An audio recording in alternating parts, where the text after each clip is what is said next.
President Trump is expected to sign new executive orders today to boost U.S. nuclear energy production. And Doug Luzader is live in Washington this morning. It has been a busy week there for sure. So, Doug, there are reports that he'll invoke the Cold War-era Defense Production Act to make it happen. Can you talk a little bit to that? Good morning. Well, that's an aspect of this, and we do expect that that's going to be part of the president's announcement today to source nuclear materials.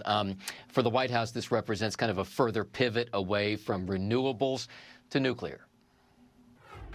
Once seen as the future of energy production before largely stagnating, nuclear power in the U.S. could be in for a big boost today. Nuclear is going to play a key role going forward. As Secretary of the Interior Doug Burgum just yesterday was promoting a nuclear energy push.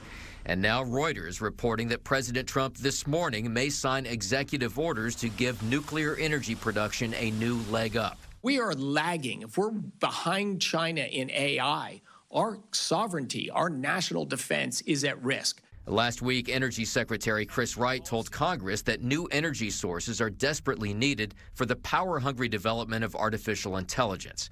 The U.S. may be losing ground to China when it comes to nuclear, but building new plants in the U.S. can be extremely difficult. Look for today's orders to try to pare back a thicket of federal regulations.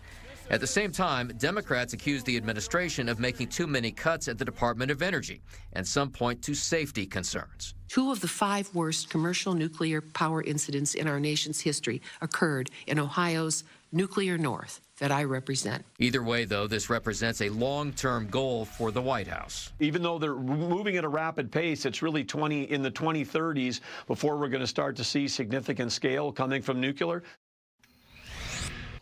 Okay, so we'll see.